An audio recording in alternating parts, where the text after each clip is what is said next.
Hello, the initiated. My name is Markus, Junnikkala, and this is the Be a Better Artist podcast. It's been a while since we last made an episode. In short, been busy with work. Then we had our kid, and then I had a heart attack.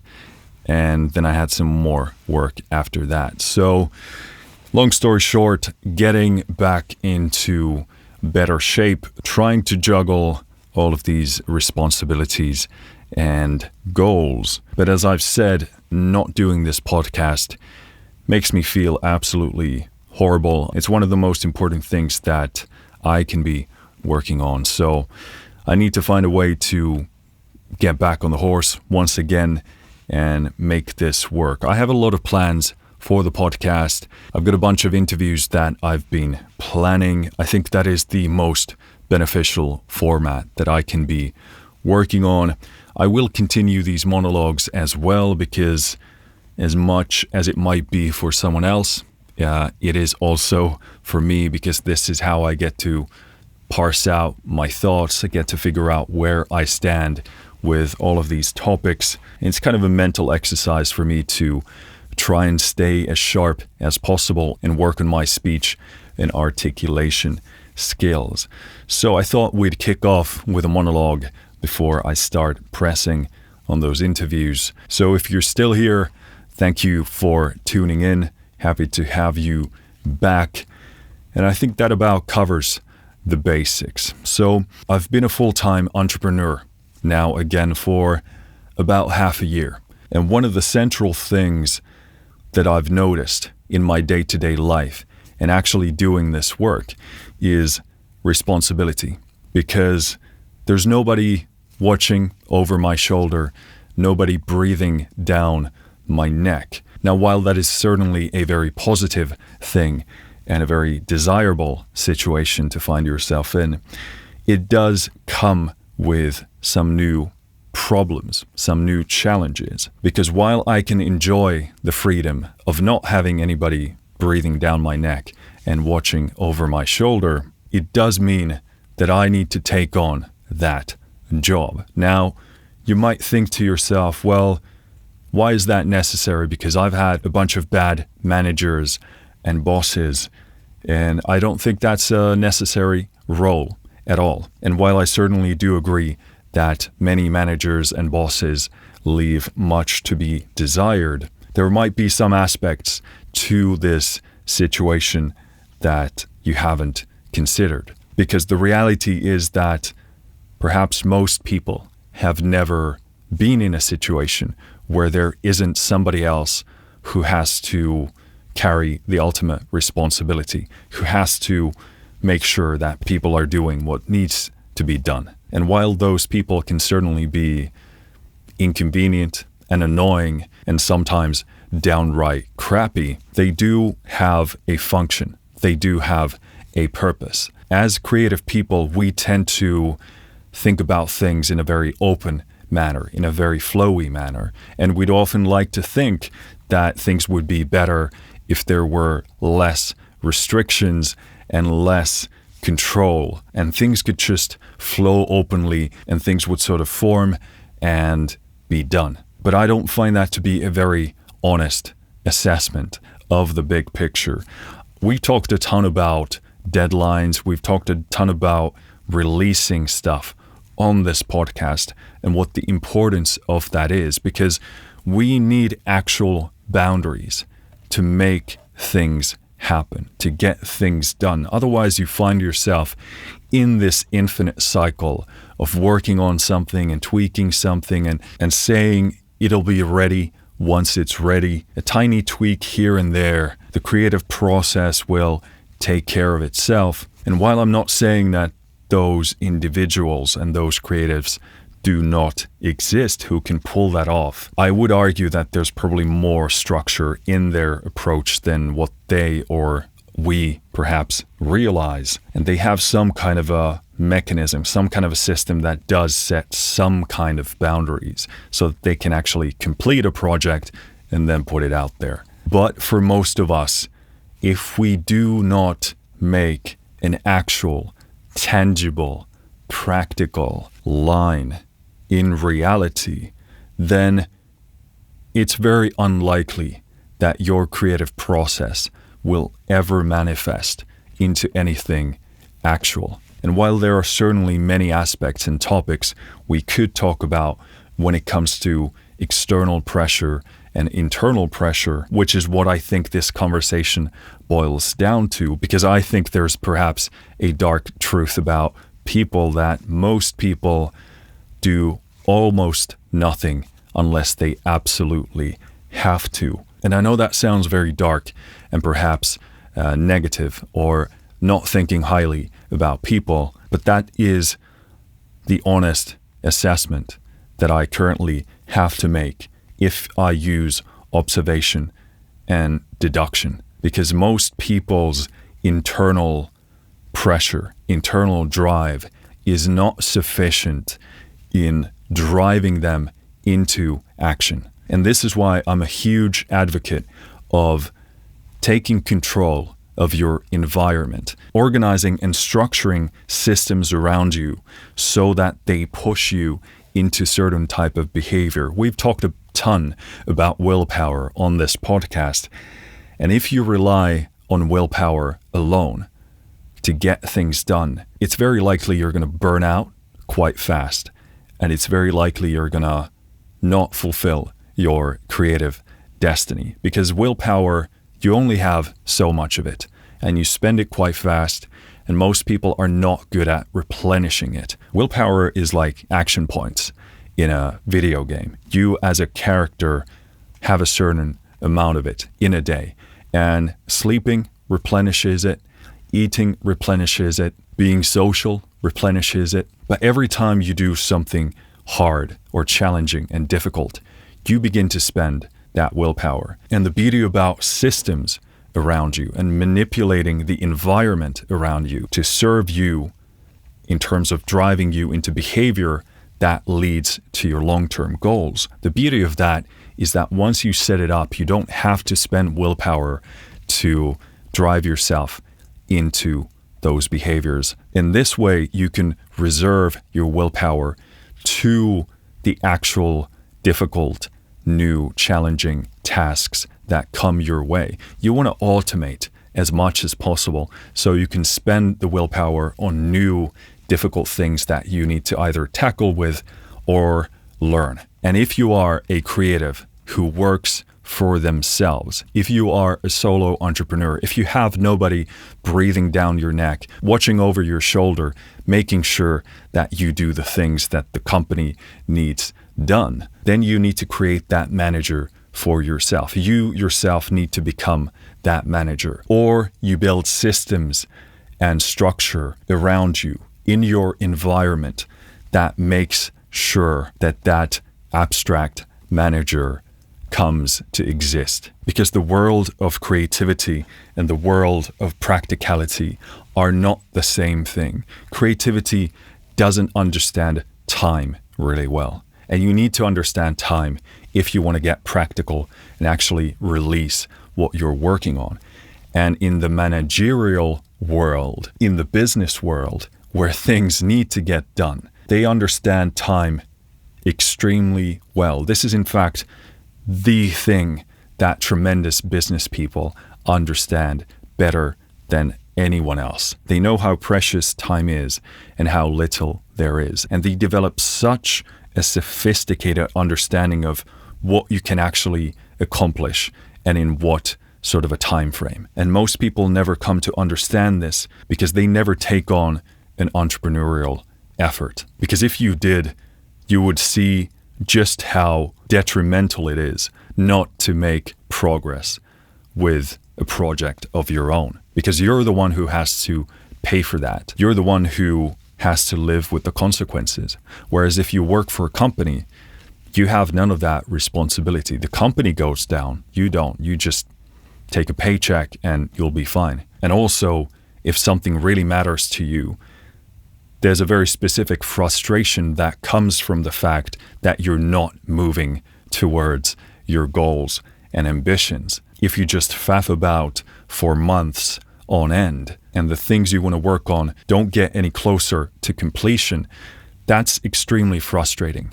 And once you look at why that is, you can easily see that it's all your fault because it was all your responsibility. Your work, your input would have been the thing that amounted to results, but you don't have results, which means you got to backtrack and you got to look at two things. You got to look at time and you got to look at input. And if you have to live with this reality for long enough, you begin to understand just how precious time is and just how efficient you'd actually want to and need to be if you want to move towards your dreams at any sort of a reasonable rate. So you don't have a person managing you. You have to become the manager. How do you do that?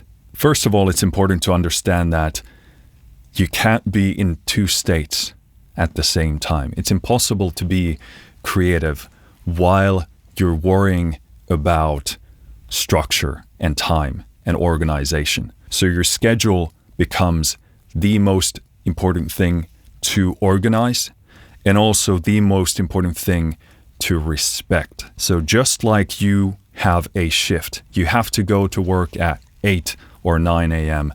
and you leave at 4 or 5 p.m., there should be a time to be creative and there should be a time to be the manager. There's a time to create and there's a time to upkeep. And the very first step of you being the manager is to figure out your time and allocate dedicated slots for each activities. And you need to be very respectful of these times. And the reason most people are not disrespectful at their job when it comes to showing up when they need to show up is not only the external pressure of living on the street if you can't pay rent or buy food, etc., but it's because they are accountable to the people around them, their colleagues, their boss, their manager, and simply that social pressure put upon you, bearing down upon you,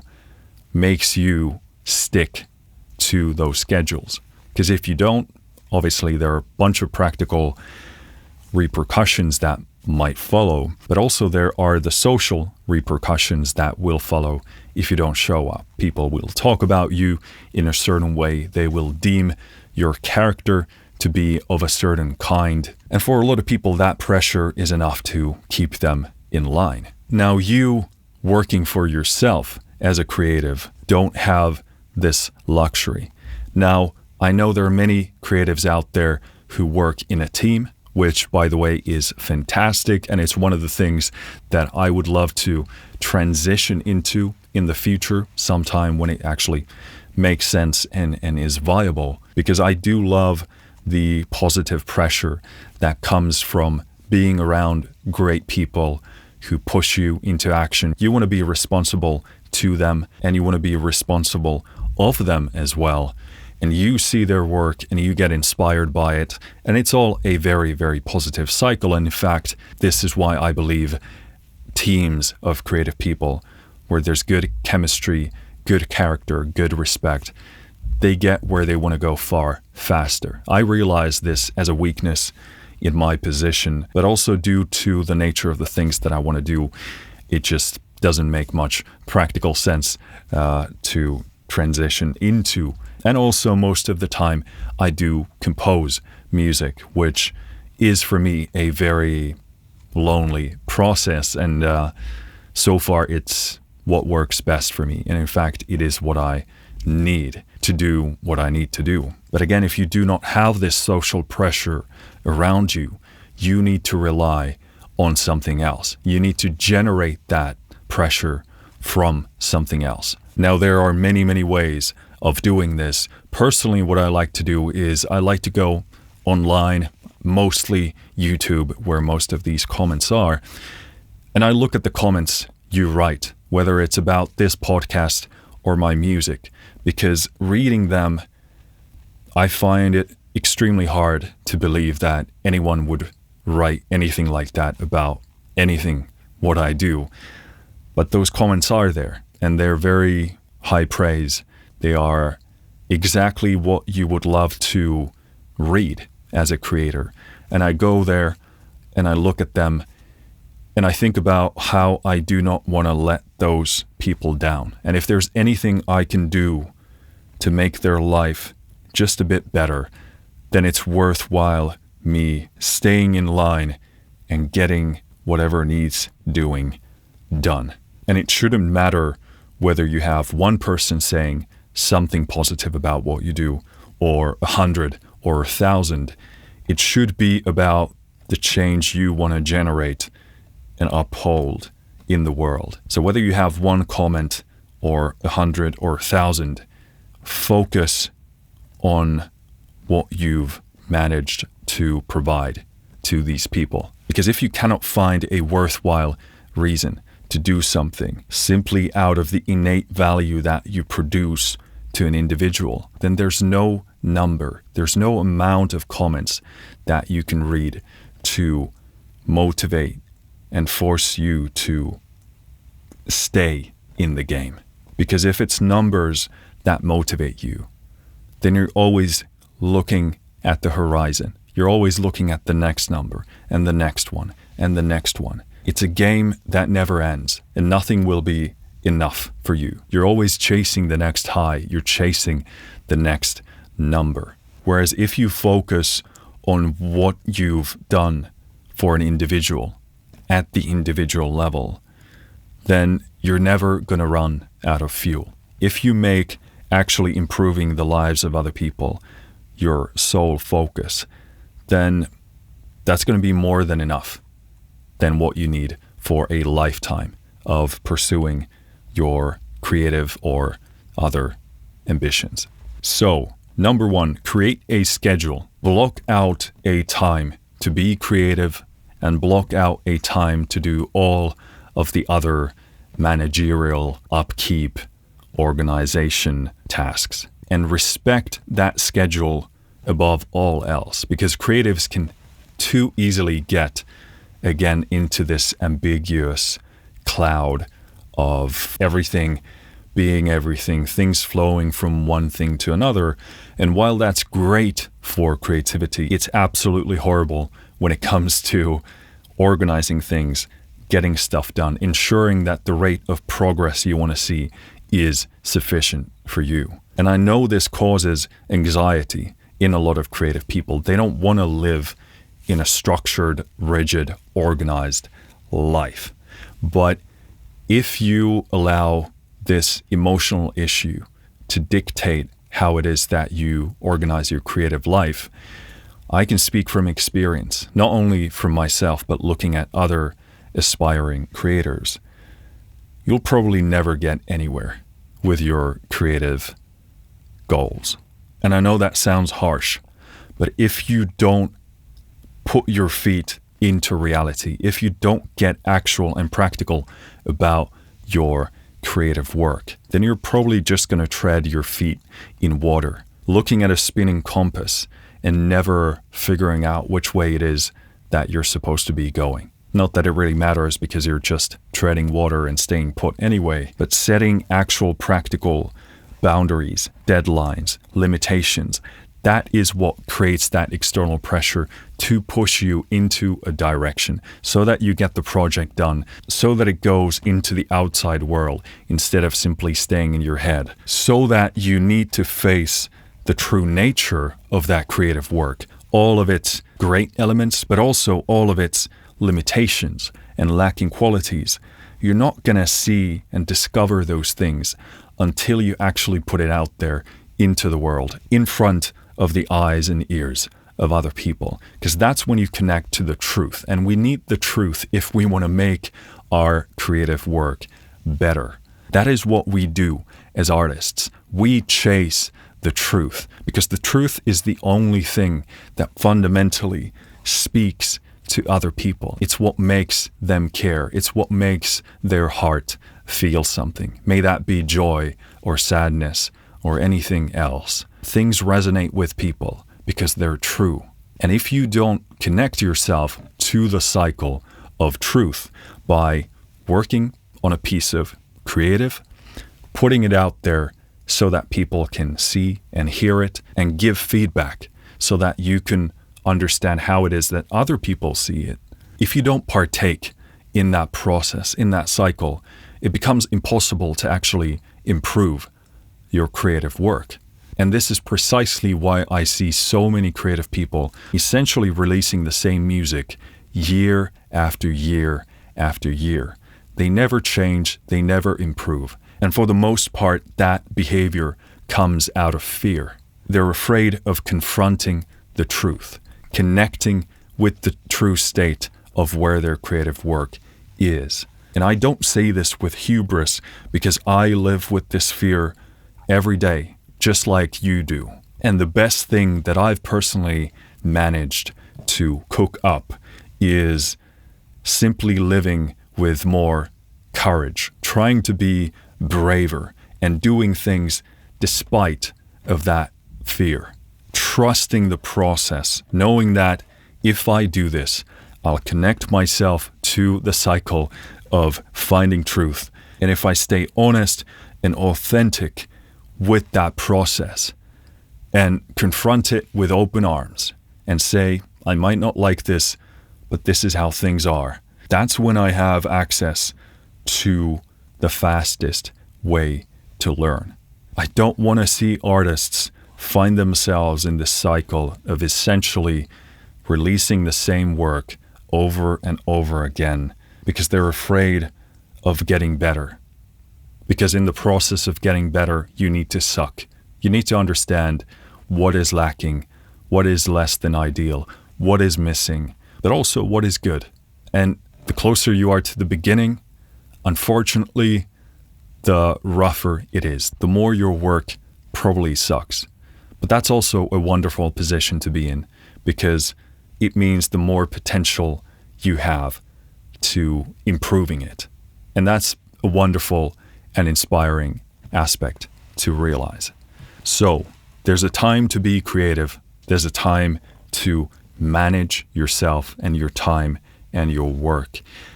And actually, when you restrict yourself in this way, there's tremendous freedom that comes from that. Jocko Willink has this saying, discipline equals freedom. And the point of that saying is when you do the things you have to do, then you get the freedom to do whatever it is that you want to do. And the more you take care of yourself, the better you take care of yourself and all the things you need to do, the better positioned you are to do whatever it is that you actually want to do. And also, the better it will feel because you'll have things in order and you'll be emotionally free to actually enjoy the things that you want to be doing. And I know that might sound extremely counterintuitive and it might sound unsensible, but you have to try it to understand it. Create a schedule. We all have to sleep. We all have to eat. Hopefully we all shower. We all need some kind of social life. So whatever that means for you, put it in there. And as a creative, you need to do creative work. And I am an advocate of doing that as much as possible. And also there's probably a bunch of managerial business upkeep work that you need to do to maintain that creative work or to make it actually connect with reality in a reasonable way. Hopefully also working out or taking care of your health in whatever form of exercise you want to do. Hopefully that's also in there. I'm not going to talk about the hierarchy of things because I can't, nor do I want to decide that for you. You're the only person who can decide the hierarchy of things for yourself and how much time you can and want to allocate to all of these things. But it's important to write these things down. That's the most important thing. That is the thing I can tell you. Make it actual, make it practical, make it tangible. Take a calendar and look at all the hours that are in there. And the important part about this is sustainability. Can you sustain this cycle and this process far out into the future? Don't worry about getting it right on the first try. Don't worry about getting it perfect because you probably won't. In fact, it's tremendous to start with something you'd assess to be right and then stick to it for a week or 2 weeks and see what is off, because something is going to be off. Maybe you find that you can't be creative for more than 3 hours a day. Maybe you find I can actually be creative for 9 hours a day. Maybe you find that I can't work out 5 days a week. Maybe you find that you don't do well if you don't have a certain amount of social connection with the people that are in your life. Make those observations and then make those adjustments. Over time, you're gonna perfect your schedule. But again, respect the schedule. You're free to change the schedule once you assess that it's a reasonable shift to make. But once you have a schedule, respect it. Because again, otherwise you will never connect yourself to the cycle of truth. You will never interface with truth. You have to stick to that schedule and respect it. And lastly, I do want to loop back to the emotional problem, because again, a lot of creatives do find this, even the thought of structure, to be a tremendously anxiety-inducing thing. Now, I'm loaning from Jordan Peterson when I say that the schedule is not a prison. It's not supposed to be a horrible tyrant that takes everything from you. Remember, this is for you and it's of you. Everything that you're doing is supposed to serve your goals, your ambitions, ultimately of living the creative life that you want to live. And yes, you have to do things you don't want to do, but that is the case with any path you choose. Any kind of work, any kind of a goal demands things that you don't want to do. The question is, are you working for your goal or someone else's? That is the thing you get to own. Are you working for yourself and for your own dreams or for someone else's? And that's an essential thing to remember. And from that position, the schedule isn't there to subjugate you. It's there to empower you. It's there to make sure that you are optimally positioned to pursue your own creative ambitions.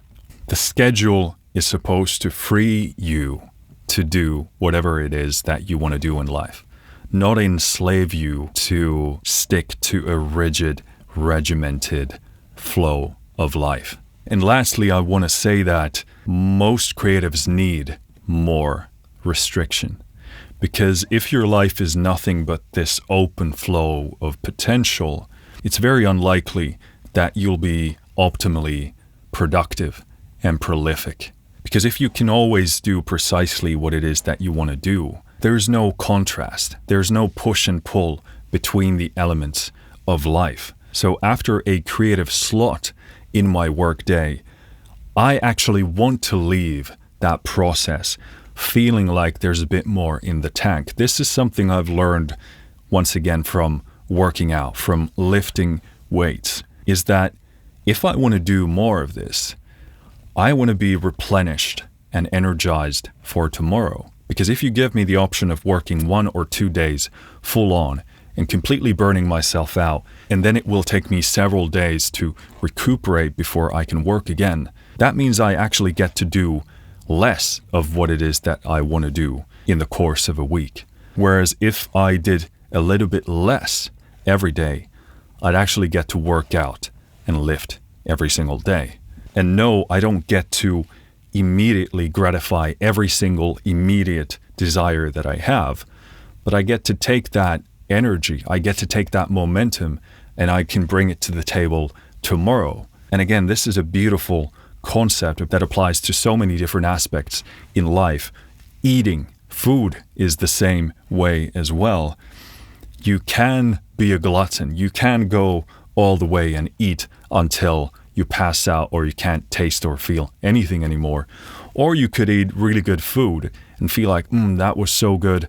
I kind of wish I want a bit more of that. It creates a nice deficit, and that creates drive that you can take to the next thing. And the more you do this, the more aspects you have in your life that uphold this nice slight deficit momentum method, My experience is that the more the quality of your life begins to improve, because it creates appreciation towards the thing that you're doing or want to be doing. And then life becomes this very nice flow, this very nice momentum of movement. So that's really the step number one when it comes to becoming your own manager. There are many, many other aspects that we could be talking about. We could go further into external and internal pressures. Let me know if you'd like to delve deeper into those topics. But I think this is quite enough for one episode for today's episode. So again, let me know what you think. Let me know your thoughts. That's it for this episode. Thank you for listening. Thank you for watching. I'll see you next time. Finished.